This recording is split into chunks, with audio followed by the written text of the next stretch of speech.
so much. I love you so much. I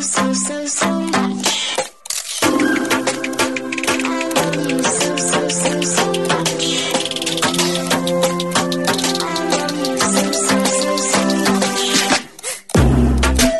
Hello, all you positive heads out there. Thanks for tuning your beautiful brainwaves into another episode of the Positive Head Podcast, where we are firmly convinced that creating success and happiness is rooted in understanding the ultimate nature of reality and the fact that as human beings, we are all immensely powerful fractals of the one and only source consciousness, which creates and animates all things.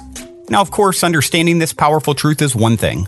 Applying this incredibly empowering wisdom to everyday life? Well, that's another, which is exactly why we provide you with a fresh serving of soul food for thought 5 days a week to help constantly remind you of what matters most. You are it. And I'm your host, Brandon Beecham. I'm the reflection and extension of you who will be here each Wednesday interviewing a different consciousness changemaker. And on the other 4 weekdays, leading the way to ensure that your perspective is consistently expanded, your vibration is constantly elevated, and your heart is overflowing and full. And you guys have heard me say that if I ever run ads on this show, it will only be with a company that I fully support because I believe their intention is to make a positive difference in the world. Well, I'm pleased to announce that day has arrived and that this episode of the Positive Head Podcast is being brought to you thanks to the support of Gaia. If you're not familiar, Gaia is the go-to source for streaming consciousness content online. And you can sign up for your first month for only 99 cents at gaia.com/positivehead. That's spelled GAIA.com/positivehead. Check it out.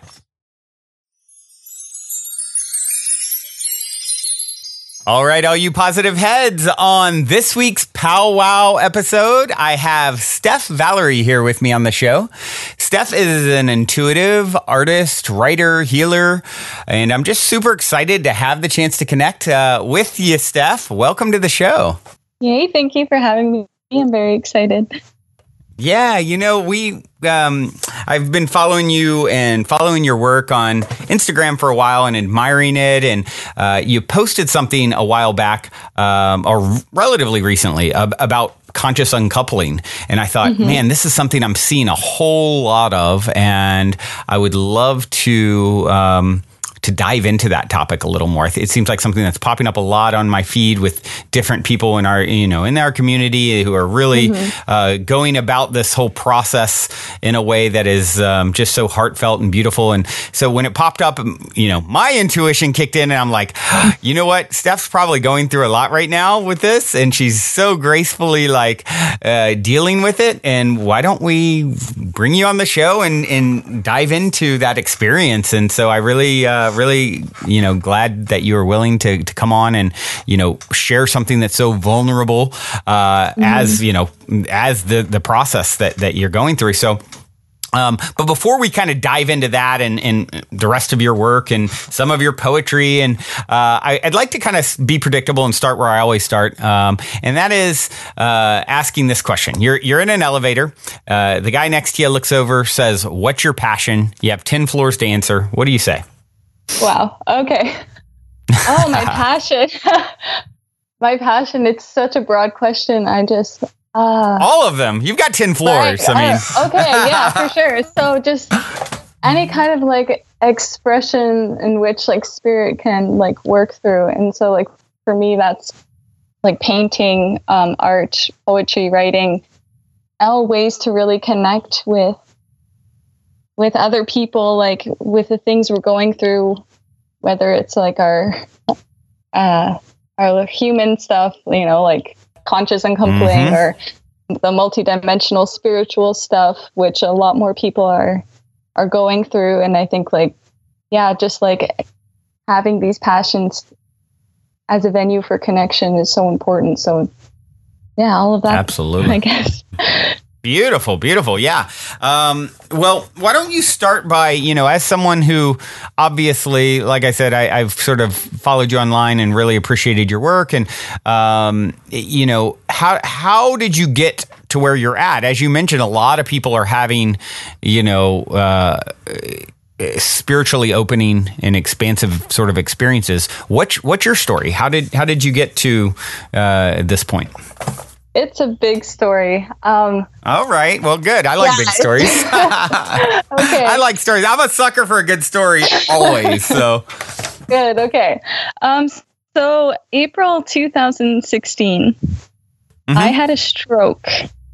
And this, Wow. yeah. So this affected like the right side of my body completely, even my speech. My first child was only 9 months old.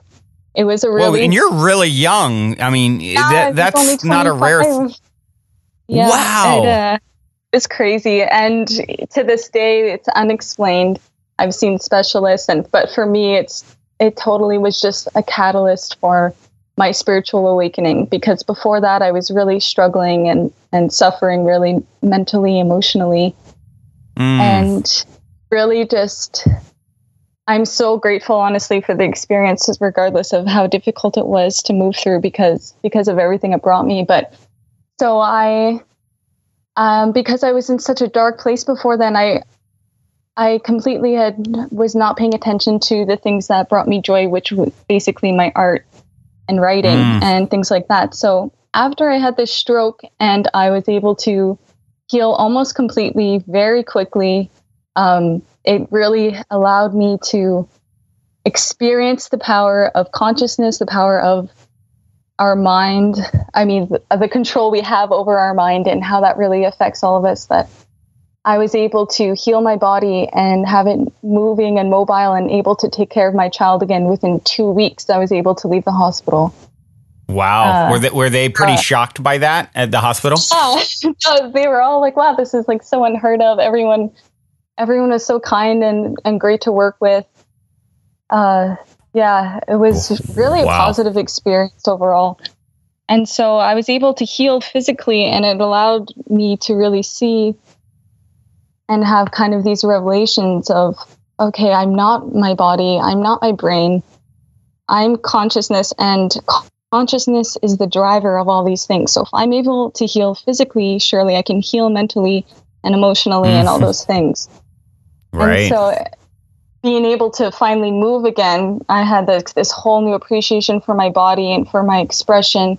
And then I started really diving into my art again and my writing and using it to experience and make sense of my healing process and the kind of the big multidimensional lessons that I was being taught, because I was having these out-of-body experiences and experiences with astral projection that I previously could not understand, and I was confused by all these things happening to me. But after the stroke and after awakening, I was able to understand these things more and work with the process and connect with people through these things as well. Wow. So that's the big story. Yeah, that's pretty wild. I mean, it's fascinating to me how many people have unique ways, and oftentimes very dramatic ways, that they're sort of blasted into this, opening, if you will. It's like the pain comes to a point that, I'd imagine if I'm, and of course it's speculation, but, it sounds like you were really suffering beforehand. And of course that ultimately they can't explain it from a physical standpoint, but energetically, if there was a lot of, pain and, negativity that was flowing through you, right? It probably finally culminated in this experience, which then, as the caterpillar ultimately breaks down so that the butterfly can be born. It's like that pain sort of catapults you into this next version of yourself, right? Yeah, definitely. That's definitely how I felt. Wow. And so after you started coming out of it, were you having astral projection type experiences and multidimensional experiences before the stroke, or did this all come after? Actually, I was having them before. I remember having them as a child and being really scared, because on one side of my family, my parents were divorced. But on my dad's side, they were super, super religious. And so I literally thought that I was having some sort of demonic attack or something that was happening to me that I couldn't tell anybody because I just had so much fear, really. I couldn't see the experience for what it was. And then after the stroke, I was able to, I just completely broke through my fear and my pain, and I was open to everything. And it allowed the truth of these experiences to really reach me, and my physical mind was able to process them in a truthful way and see it for what it really is. Wow.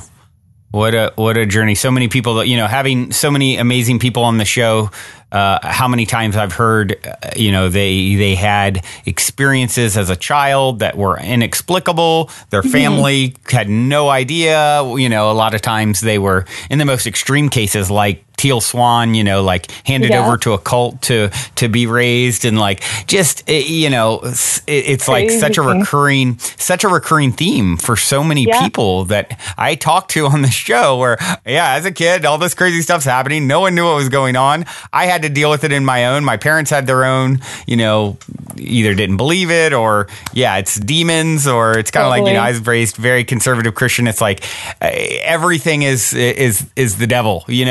It's just like, and it's like the ultimate trick too. It's like a really clever thing that gets put into people with organized religion, from a young age, saying, okay, here's the way it is. We're going to tell you from the time you can think, this is how it is, this is how it is. And if you ever see or hear anything else, it's the devil. So instantly, it's like such a good trick because what happens is now things start happening, and then you think back to, hold on, they warned me that, the devil would come and try and fool me, and now I better be scared and fall back into line, right? Yeah. Fear-based living.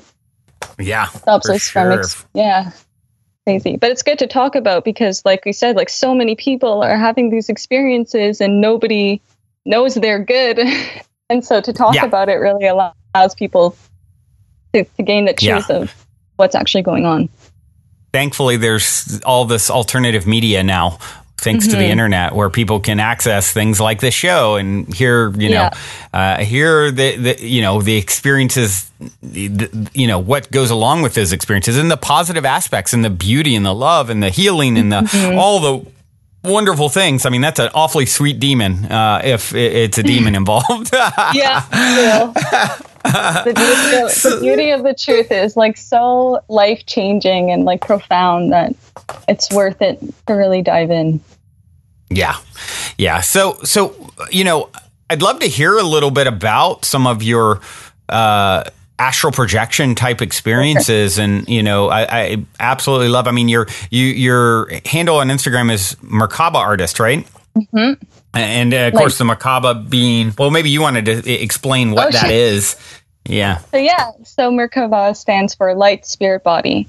And essentially, we all have a light body that is always with us, that we're able to access to use for interdimensional travel, because we are multidimensional beings. We're not just this physical body. We have a quantum body, which is our light body. And it is the body that we are merging with as we go through this expansion, this ascension, some people call it. And so that's basically what it is. It's a fluid body that's able to travel through dimensions. And it's like your own personal UFO, right? Basically, your own personal spaceship. Yep. And before, I guess this was after my stroke, and this was the experience that like changed my life. And I entered my light body.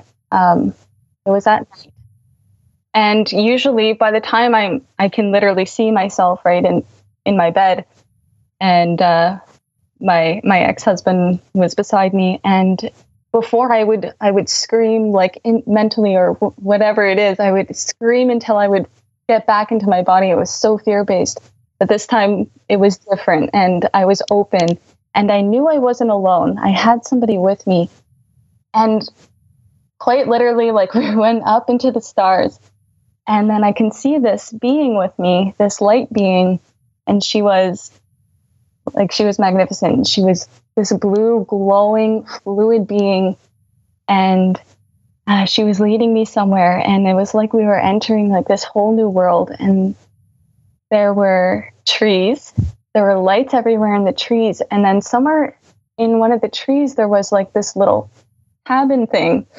And so we went into it, and there were other light beings there, like waiting for me. Wow. And it was so crazy.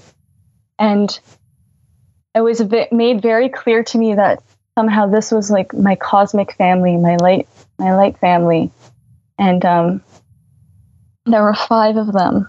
And the one who brought me there steps up to me, and she communicates with me, not through words or anything. It's a lot of imagery and just feeling, if that can make sense to anybody. Sure. And she showed me like all these different things in my life, and suddenly it was just like everything that ever happened to me, stroke included, the suffering, all those things, that totally made sense suddenly, that why I had to go through those things, what was happening to me, what this expansion was all about, and this evolution basically of humanity. And then I just had this experience that I've been hearing a lot about, of other people having these experiences where you're suddenly one with source, with God, with the universe. And you melt into this void, and you are everything and you are nothing, but that connection, that oneness, that connection to everything is just like so life-changing. And then you're just like, I don't know, you're just swimming in the truth, and the truth and the reality is that we are all love, and we're all here to love and grow through our love and expand through our love. And so, yeah, that was the experience that really transformed my life, because it allowed me to understand multidimensionality. It allowed me to understand that we're not alone in this process, that we have friends, galactic friends, quite literally, that are with us through this. And Wow. yeah, I don't know how to Was put it? Yeah. That's amazing. Was it? So you walked into this cabin and these beings are there. Yeah. Was it very like super hyper real? As far as, okay, gotcha. Yeah. A lot of times that's what people say. It even seems more real than our normal waking reality when they have these types of experiences. Yeah. And you can feel almost like their vibration. You can feel that they're non-physical, and it's just like this state of love even, and that there's no fear at all. And there was no way for me to even be frightened. I was just so immersed in their love and the love of all of us. Yeah. That was going to be my next question. Were you intimidated or, a little bit fearful? Like, hold on here. All of a sudden fear creeps in. It's wow. Yeah, I guess if you're bathing in unconditional love, that probably makes it hard to move into a fearful state, right? Yeah, and like I said, like as soon as I got there with them, I just had this sense of family. Like they're my family. Just knew intuitively. How beautiful. Beautiful. Did you have any sort of, so when you would look at them, it felt like connecting with a family member, or was there any sort of memories that arose at all? Like, oh, I'm looking at this person and now I sort of remember history there, or did it not go quite that deep? But I had like these feelings, like again, just this knowing feelings, like I do know you, I've been with you before, and I'm probably coming back with you, like after all this is said and done here on Earth, kind of thing. Yeah. What isn't that the wildest thing to think about, how we all have these rich relationships and histories with beings that are completely out of sight and out of mind, Yeah. I always, it's something, Steph, that I always like, it pretty much always comes to mind whenever anything's going on, any connection with any soul, any being, anyone who plays any significant role in my life ever. I'm always like, I'm so curious to know the full story. You know, I can't wait to be able to look behind the veil and say like, oh, okay, what's the long story with this soul, you know? And I feel like, you know, I don't know if you get Notes from the Universe by Mike Dooley. Are you familiar? No. Okay, Mike Dooley's this great guy, great teacher, author.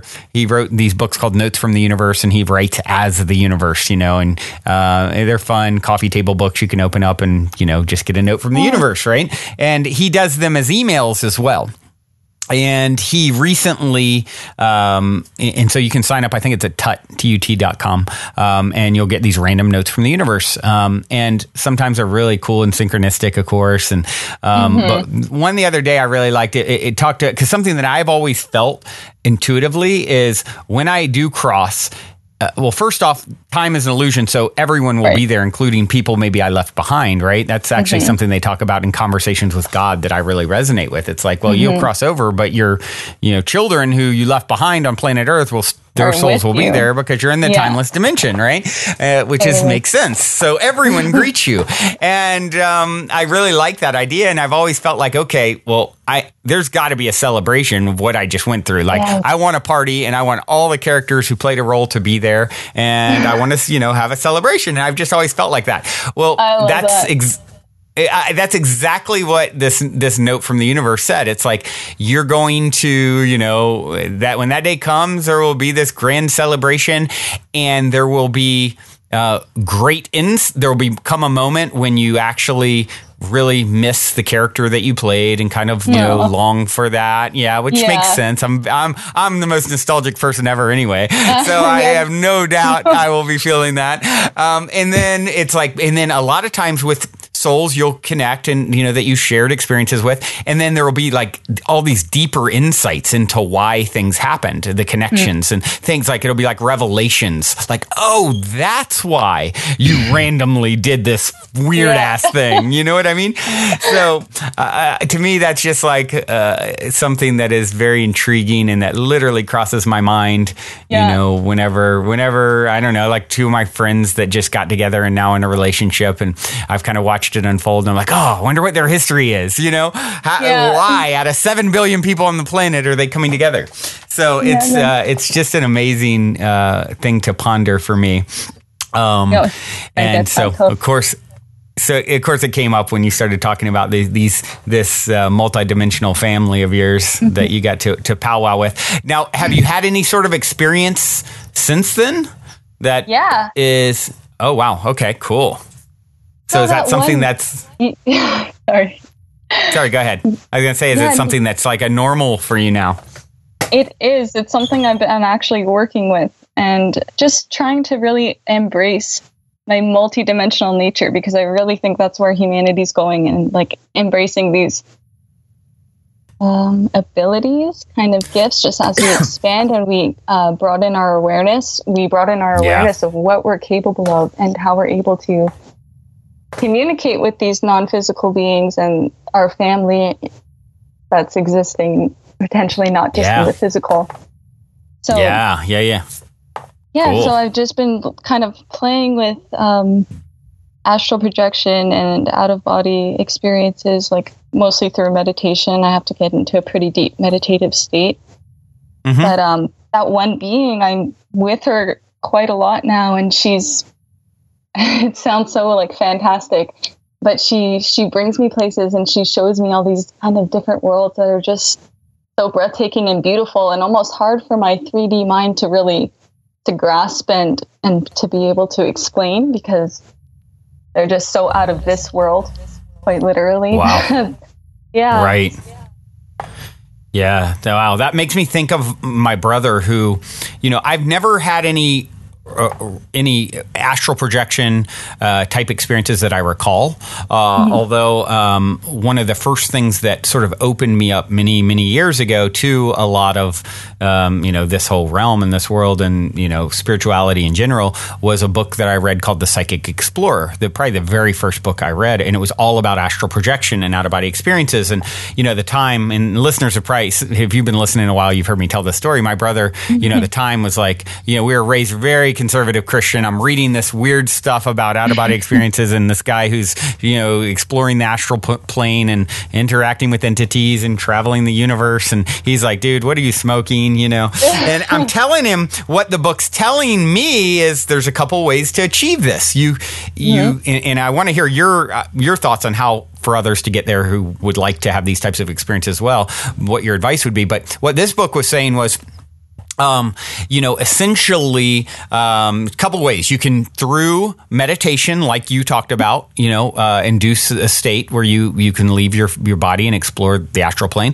or through lucid dreaming, where you become awake in your dream and then remember, okay, I'm actually laying in bed asleep right now. This is a dream. I want to leave my body.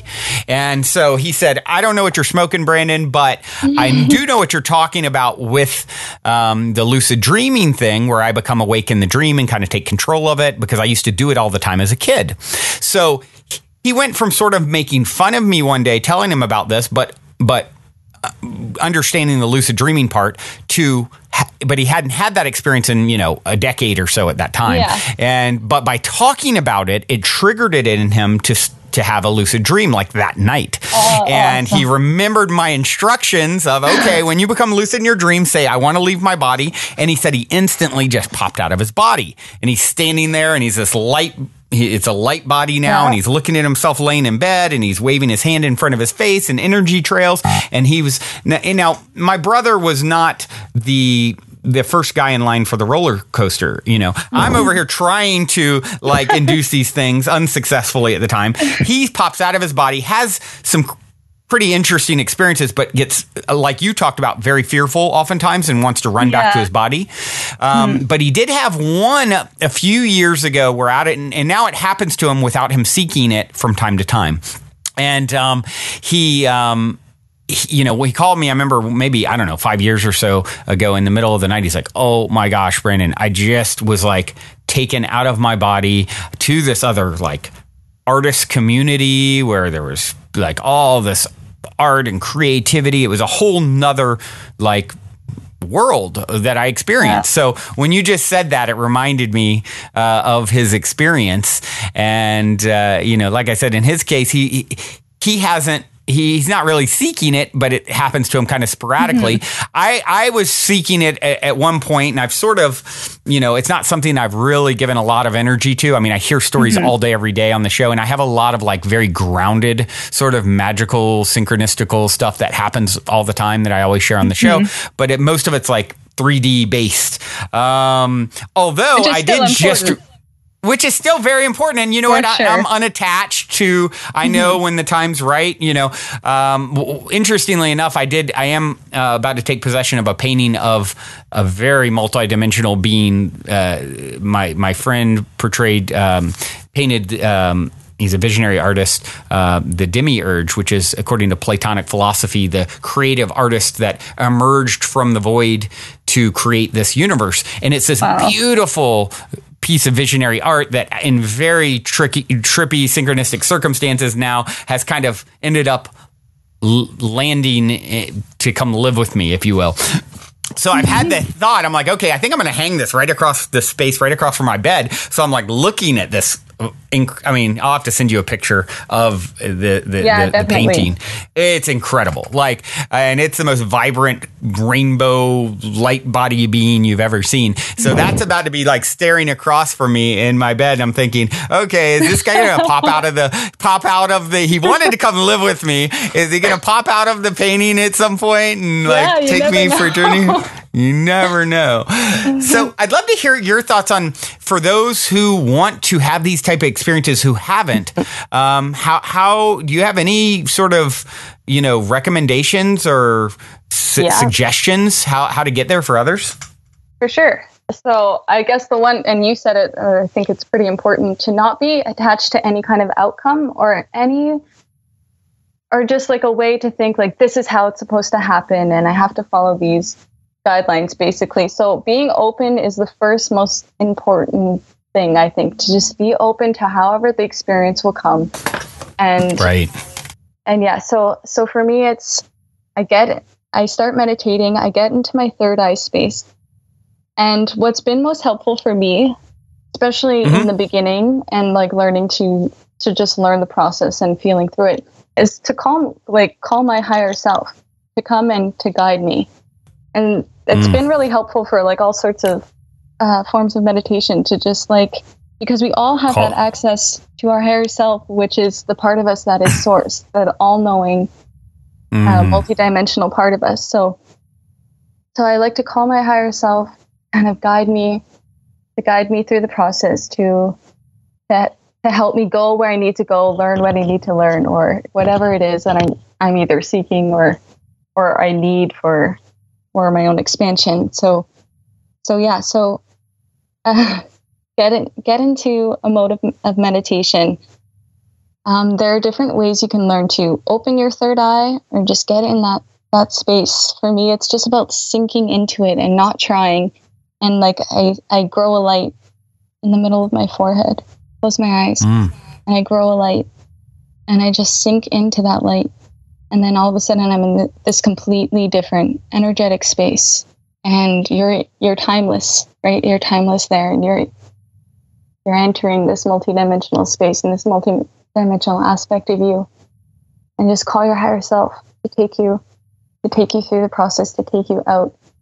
Oftentimes you'll feel your body start vibrating, and it's good. Try not to even notice it too much, because I find if I'm noticing the changes in my body, I'm bringing brought back down into my body.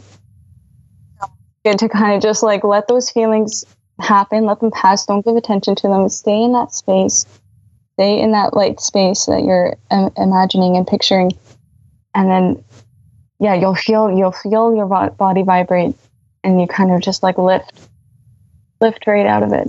But it can take practice, and like for me, it definitely took practice. While it was happening to me by accident for a while, I definitely didn't want it to just keep happening by accident and me not really know what's going on or have control over the experience. So I just started meditating. I started learning how to open my third eye. I started asking my higher self to guide me through these meditations and getting used to the feeling, like when it happens. Again, that's mostly just a body vibrational feeling, and not getting too caught up in the feeling and staying open and however it's going to come to me. And yeah. Wow.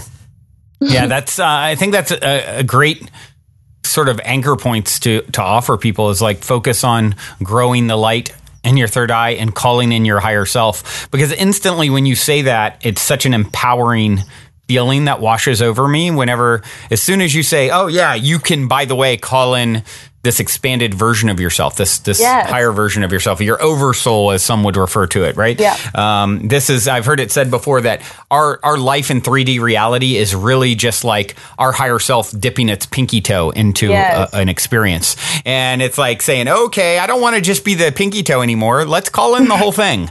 And whatever powers and abilities and awareness and wisdom come with that. And as soon as you do that, it's like you can just feel the power there, just talking about it. Yeah, it's awesome. Like, we're so much more than we're taught to believe, really. Like, so much more. Yeah. Yeah, I mean, and that goes for, that goes across the board, right? I mean, not even just, hey, I want to have this awesome multi-dimension, I want to take my Merkava out for a spin. It's like, I want to, just in general in your daily life, realizing, don't forget, who and what you are, remember, reconnect with this higher part of yourself as you become more and more aware and start seeing things through the eyes of your higher self, understanding reality through the eyes of your higher self. Now you're aligning with it, and it's merging with you and you're merging with it, and the separation that's maybe existed last week, last month, an hour ago is sort of dissolving, right? As you become, that, and I believe that's sort of the ultimate aim here is how do we sync up with this higher version of ourselves, this expanded version of ourselves so that we can experience, the greatest and grandest experience possible in this, bio bodysuit. That's beautiful. I totally agree. All right. Well, now seems like a good moment to take a quick minute to tell those of you who aren't familiar a bit about our sponsor, Gaia. I've been a big fan of Gaia for many years now, which is why they're the only content provider I've ever reached out to in regards to potentially supporting this podcast. So needless to say, I'm very excited they're now supporting the show. Gaia truly is my personal go-to source for streaming consciousness content on the web. They have an incredible 7,000 plus exclusive videos covering 5,000 years of wisdom. Just to give you an example, on the show Missing Links, the incredible researcher Greg Braden explores all the biggest questions concerning who we are, where we come from, where we're going, by connecting the missing links between science and spirituality to complete our understanding of humanity's history and to better understand the interconnectedness of all things. Awesome, right? And that's just one example. As you guys constantly hear me say, it's a daily conscious effort to maintain an elevated vibration. And if you're looking to go deep down the rabbit hole to do so, then Gaia is the best place I know of to do it, period. And you can sign up for your first month for only 99 cents at gaia.com/positivehead. That's spelled GAIA.com/positivehead. Check it out. So, thank you for your insight and suggestions and sharing that. That's definitely an amazing topic. One last question I do have about that comes to mind, because I had a guy on a while back, Jason Quitt. I'm not sure if you're familiar with him. He wrote a book. The name's escaping me at this time, but if you guys want to go back and there's a whole episode, I don't know, a year and a half ago or so, if you search Jason Quitt, I believe, on positivehead.com, you can find that episode in his book and all about his astral travels and going through like school and education process on the other side and sort of in time traveling and like a lot there. And I know in his case, he has had some darker experiences and as well. And I'm curious, my own intuition on it is people experience what's sort of a reflection of them, right? Yeah. So my question is, have you had any sort of scary experiences there, or has it been pretty much, positive and light, for you? Yeah. No, I've had some pretty dark experiences as well. And I definitely will share. I don't want this to affect people's I don't want anyone to have this in their mind going in or being scared, really, because you don't have to be, and nothing is going to harm you. But I did have a few frightening experiences, one in particular, and this is more of an ET experience. Oh, okay. Yeah, and it was after my daughter was born. And so I was still doing some repressing, like as far as my healing. There were things that I wasn't allowing to come up yet that I just wasn't aware of, and so I had a little bit of stuff to still work out through. And I don't think that it was technically it was supposed to be very frightening. I think I just was frightened because I was right. You moved into a fearful state. Yeah. So everybody was napping. It was the middle of the day, and I've been seeing ETs in my room for a little bit, and I didn't know what to make of it. Yeah. Wow. So I was a little bit fearful still of like what was going on, because while I was like familiar with the light beings and things like that, ET and seeing and feeling ETs in the physical is still a very different experience. So you felt like they were physically there, not an astral experience. Yeah, no. So this was like that's intense. Yeah, it was. That's why I think I was more scared, because I was still in my body, and like having these beings right in front of you is so life altering. Even if you previously knew they existed and whatever, it's so life altering because it's something completely different than what you're used to, right, in this world. Right. So everybody was asleep and I was asleep on the couch and I had my daughter in the bassinet next to me. And then all of a sudden I wake up and then I can see this being, this little gray, looking at me, like peeking out from the doorway of my kitchen. And I right away, like, they came up to me very quickly, and I kind of got the sense that they were coming quickly so that I didn't have a chance to really be scared, because I've been being scared when I'm woken up at night and stuff. And he outstretched his hand to me, and I again remember thinking, oh my gosh, I'm going to touch this being, and like trying not to be scared, but I don't even know. And so they explained to me, and I still don't fully understand this experience, but they explained to me that they had to do some checkups. And I didn't really know what was going on. They kind of went through this list of like, just like things to do in my body or to check up on in my body. And I was like, okay. And then I had I had missing time. And then I wake up in this completely different space. I was paralyzed, and I think that's why I was fearful. It's like sleep paralysis kind of thing? Yeah, so I woke up and I couldn't move, and I'm in this unfamiliar room. It didn't feel like a UFO to me. It felt like I was still on the earth somewhere. And again, I didn't know where it was. There was nobody I could see around me. I was still able to move my eyes around. And I know that... Wow. Yeah, so to my right, there was this door with like a lot of light coming in. But there was carpet on the ground, and it kind of looked like a normal room. Like, I don't know if it was to normalize the experience or something of whatever was going on, but I started panicking like I would usually panic like before when I had those out-of-body experiences. And I started screaming basically to go back home. And I just lost myself in fear, and then missing time. And I was back up on the couch in my house, and I basically cried. Yeah, I cried as soon as I got back, and I was telling Gavin, my ex-husband, about it, and he's totally been super supportive through all this the whole time, and he's been able to even see things for himself, and so he's like been right there with me through all of it, which has been really great.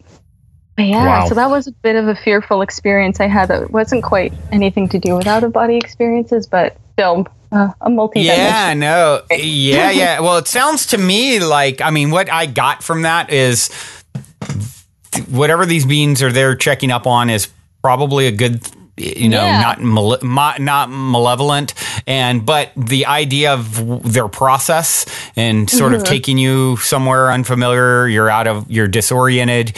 Paralysis is definitely probably intimidating in that scenario. And so it's just, it's probably like not necessarily that they were doing something bad, but rather it's a scary scenario. I didn't know what was happening. Yeah. Right. Yeah, it didn't seem like the being. I think back to the being, and they were nice, and they even had like friendly facial expressions, if that makes sense. So it wasn't. Yeah, totally. Yeah, so it was. I know it wasn't bad, but I was just very scared and unsure of what was happening. So that was sure.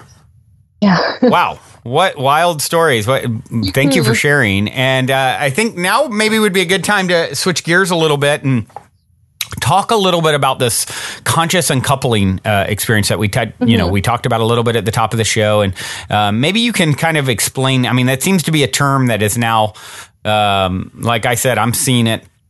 Actually, a guest from several years ago who has a podcast, Adam Roa, I just saw him do a big post on conscious uncoupling, and he's been very public about, him and his partner and, and how close they were for 10 years. I mean, I've kind of seen it over the last few years, all their posts together that seem like they're like, tied at the hip. And now all of a sudden it's like, here's the big conscious uncoupling post. And, I think they even did a podcast on it. Maybe it'd be good for others to go check it out, or you might even want to check it out.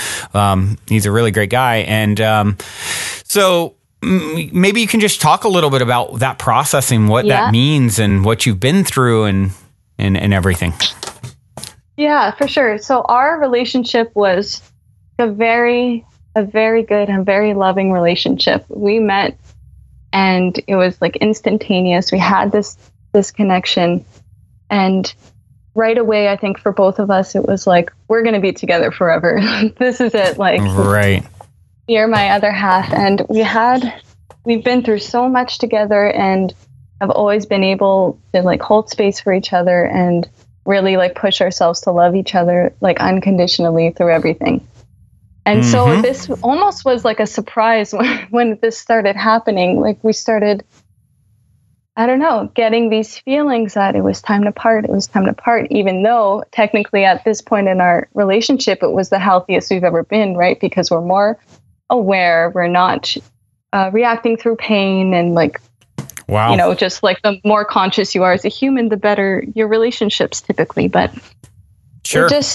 it just was coming time that it seemed like we could not grow anymore within the container of our relationship. Like the relationship was too comfortable almost, and it wasn't aiding our expansion. And for some reason that we're still not fully aware of, but right, just being in touch with intuition and stuff, you get guided through these things. And Sure.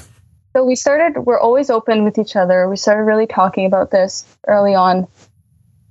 And at first I fought it because I like just within myself. And I was like, Sure. This can't be. Like, this person has been with me through everything. And I was very And you have attached. children together, right? We have children and these two beautiful kids. And like, how could it be that we're supposed to live separately? Like, I thought we were going to be together forever and all this stuff. And it just, again, it was getting clear that our growth, the way we want it, it wasn't happening anymore. So, right. So we started having these conversations, and right away we both were like, we don't want to do this the normal way, which is to be angry, to You're right. separate angrily, to have the kids go through all this tension and toxicity and things that I think most people of our generation went through with their parents separating. Yep. And so right away, we're like, we still love each other. We still want to be best friends. We're going to do this differently. So we basically altered this whole process specifically to us. And once we fully decided that, yes, this is what we're doing, we're going to have to go our separate ways. We took time. So we took about a month to just emotionally process together. So we wanted to still separate together, if that makes sense. It was a way for us to gain the right kind of closure, to keep the peace, to let all of our emotions out and still be there for each other through this process. So we took a month to be together, to honor the relationship that we did have, cry and hold each other and go through that kind of process before we totally physically parted. And that was a really helpful part of the process for us. It's also just about like keeping in mind that where the whole goal, like for us, is to gain a community, like a whole community of oneness and of love. And so that even when we're going through uncomfortable situations, we can still do that through a lens of love. And if you really love someone, then you want them to follow their happiness, even if their happiness leads them away from you. And absolutely. And like something that I think Spirit kept reminding me of while I was going through this was, it can end as beautifully as it began. So I tried to keep that in mind, that we can make this a beautiful ending, really. It doesn't have to be this horrible thing that's happening to us. Like, we can totally shift the perspective. We can shift the experience into something positive and just another part of our story, because, right, we have kids. We're not totally separating. We're still going to be in each other's lives. Yeah. So we want to definitely stay best friends, because we're best friends. Keep that love in the relationship, even if it's not a romantic love. And I think that's the ultimate love, right? It's just like keeping love through everything. So instead of fighting to make it work when it's just not working anymore, or just not working for us as individuals anymore, keeping that love there is possible, and respecting each other through the process is possible. And even if you're dealing with someone who's not in their peace, who maybe isn't agreeing with this, who doesn't want you to leave or doesn't want to leave you, you can stay in your peace has power, and that person's not going to fight with themselves. So if you just stay in your heart space, stay in your peace. Don't allow yourself to kind of be triggered by anything that might be happening. Keep the big picture in mind, which is right to separate peacefully, to stay friends, hopefully by the end of it. And staying in your peace is key, because it doesn't, you can attain that even just by yourself, because you'll pull that other person into your peace instead of being pulled into like another person's chaos. Yeah. Yeah, it's such a beautiful thing to see a redefining of this process, because historically, what is it? There's got to be fighting, screaming, I hate you, we don't speak anymore, all those sorts of things of what we saw our whole life from our generation, the generations before us. I know I've had some of that in early breakups, and later I've had more conscious uncoupling, although I don't know if I've had any that are like super duper smooth. Pretty smooth. My last one was pretty smooth, but then sort of things came up later that, pain that was not fully processed. And, so when I see this, I'm just so inspired, because I truly believe, we come together with others. The number one reason we have relationships is for mutual growth. A romantic relationship especially is like the one of the primary, if not the primary way humans evolve. And if you have a soul contract with your now ex-husband to bring these two beautiful children into the world together, so that they come from the two of you, and they have the DNA and the energetics and all the things that you've agreed to with those souls, and you come together and you experience the growth that can be that was sort of my last relationship. It was so comfortable, but the growth was not happening anymore. There wasn't really it became stagnant. It had run its course. And in what we've typically done as people is, out of fear, I've got to hold on to, there will never be another one, or another, this is the best I'll get, or best I can do, and I'm going to lose this person that I love. And, we get habitually attached to the comfort of, predictability of them and their energy and all those things. And really the truth is, you can never lose anyone. We're going to only take breaks from each other. We have eternity. And the person you really need to be careful with, that you are comfortable with, rather, that you're never going to lose. The only one you're never going to lose for any period of time is yourself. And I believe it's sort of a reflection in a way of Source.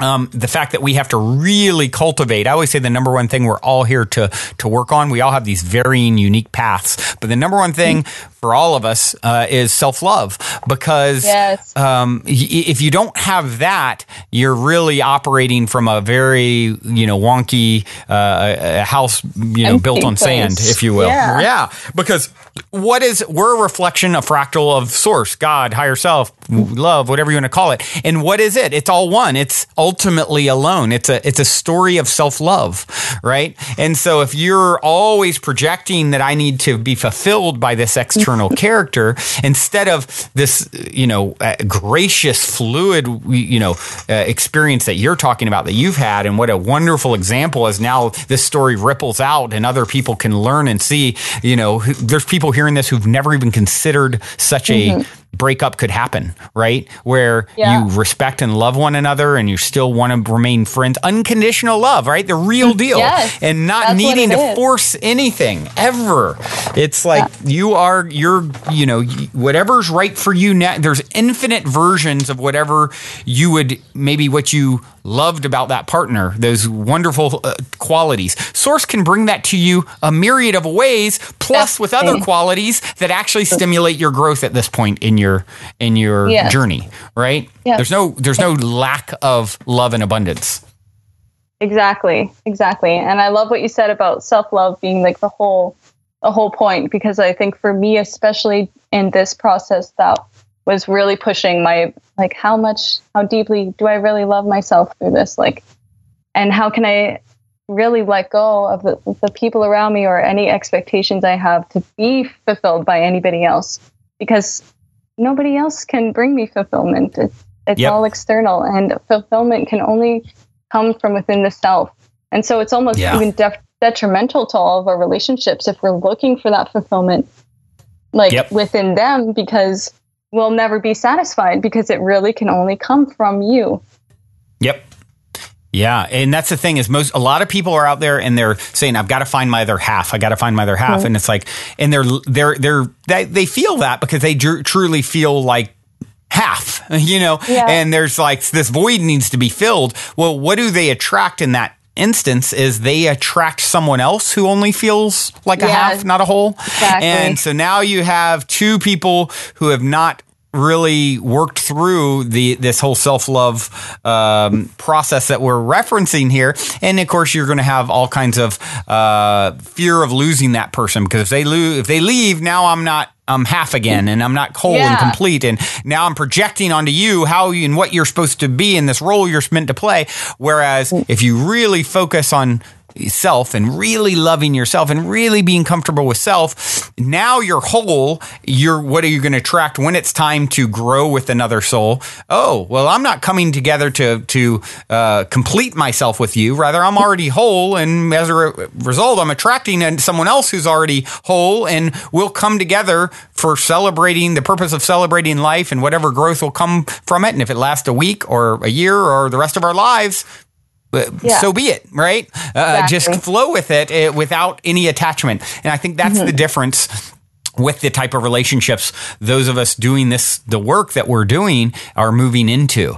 And a big part of that is this other end of it. Like you said, I love the way you put it. The ending can be as beautiful as the beginning, because really, the way I think of it is like, if you were to think of your dream partner, whatever that dream partner may be, and then think of having that partner. For a lot of people, that's an exciting prospect, right? The ideal, I get to pick everything, right? It's the perfect partner. Now, imagine having that ideal partner for eternity. All of a sudden, that goes from being very attractive to like, oh my gosh, please get this person away from me. It's like, give me a break, give me some space. Have separation in between. You can't really appreciate things without the absence of it, right? Yeah, so the uncoupling piece, the being by yourself and learning to go within and love yourself, makes it so that you can actually appreciate when it's time to come together and share an experience with another in a romantic way.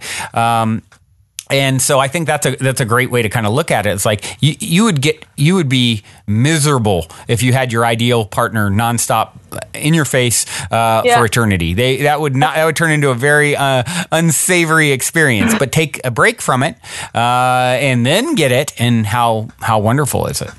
Mm-hmm. You're right. I totally agree. So yeah, it's such an inspiration to me to see how more and more people are sort of, like I said, I mean, I have obviously some amazing friends and people in my world, and I'm just seeing this more and more regularly. This like social media, instead of I hate you to them and blocking and writing ugly things or airing all this drama on social media, it's like these beautiful posts of this love, this like respect as you choose to grow in different directions, and that's just like, man, I think that's such a good sign. Me too. I like where humanity's going. Yes, indeed. Well, wow, I can't believe we're almost at an hour. Let's see. There's a couple other things that I'd like to do. I mean, one is, you write some amazing poetry. You actually you're working on a book. Yeah. It's a poetry book? Yeah, basically poetry book. I'll still have some art in there, I think, and maybe a bit of journal writing, like a kind of compilation, but based on poetry, on my poetry. What's the name of the book going to be? Sprouting Starlight. Oh, I love that. That's beautiful. I'd love to get a sample, if you would. Maybe share a favorite piece of poetry or two. Sure. I have one here. It's pretty short, but we can go into the meaning. I love that. Self-explanatory. So this one. The flowers take their time forming beneath the sun. They root deeply and rise sweetly. They stop to sway with the wind, to kiss the bees and shed old leaves before blooming. And so that's the piece. Beautiful, beautiful. Yeah, absolutely about obviously about the growth and taking your time, as you said, and with things, it makes me think of actually a Bible verse that I don't quote many Bible verses, but it's just one that's beautiful. And actually, I don't know if it's an exact quote, but it's basically like. I believe Jesus supposedly said it, and it was consider the lilies of the field, how they neither toil nor spin, and basically like they're just what that sort of means to me, and I think was meant is this, they're just naturally living out their life. There's no struggle. There's no trying to force anything. Mm-hmm. There's no just like being a beautiful flower, its own unique flower that offers what it is without effortlessly, right? Yes, exactly. Yes. Totally. Wow, I love that. So when is your book going to come out? Do you know? I'm hoping by the end of the year. I'm still a work in process. I took a little break from it just because I like to stay in a natural flow. I don't not to force. Yes, consider the lilies of the field. Exactly. So let it be what it will be. And but by the end of the year, I'll keep updating on my Instagram, on my website and all that. Yeah. And what is that? That's probably a good time for you to tell. What is the best way for people to connect and follow you and stay up to date on when your book comes out? Yeah, definitely. My Instagram is the place I am most active and really a part of like this beautiful conscious community there. And I'm so lucky to be able to connect with the people I've been connecting with, you being one of them. So my Instagram handle is just at Merkava.artist. Mm-hmm. And that's spelled Merkaba?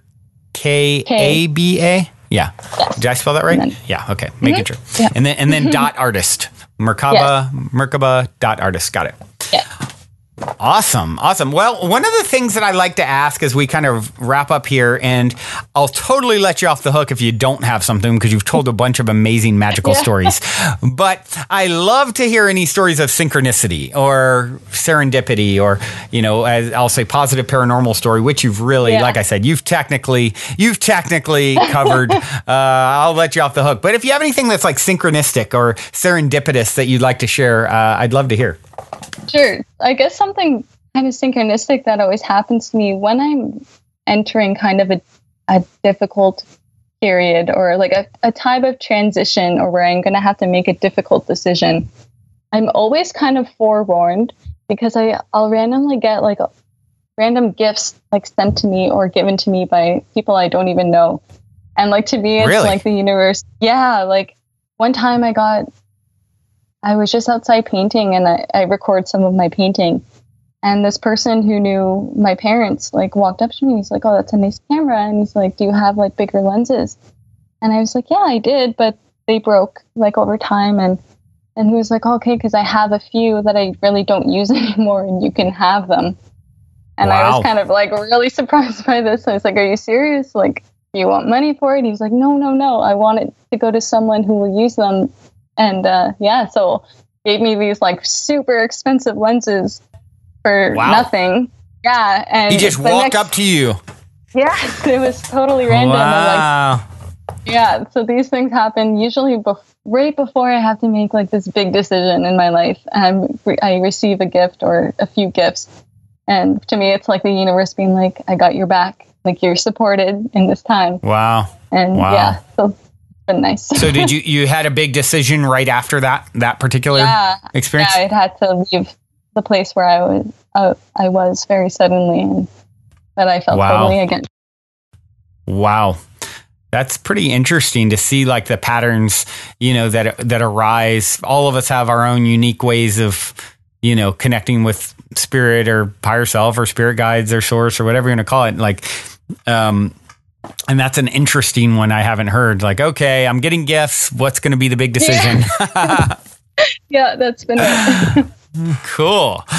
Well, Steph, this has been absolutely fascinating to connect with you. It definitely, my intuition served me well to invite you on the show. And, it's, I believe this is your first time being on a podcast, right? Yeah, so you've really done fun.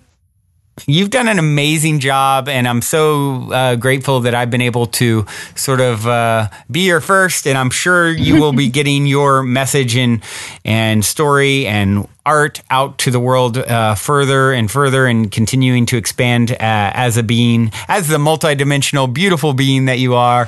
And I do have one last question to ask you. I always like to leave people off with, and that question is, in 60 seconds or less, what is the meaning of life according to Steph Valerie? The meaning of life, to give love to every moment you possibly can. That's the meaning of life to me.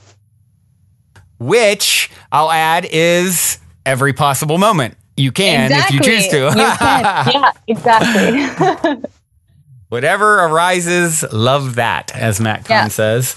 And with that being said, Steph, we will sign off here. Thank you so much for being. You are amazing. And until next time, journey well.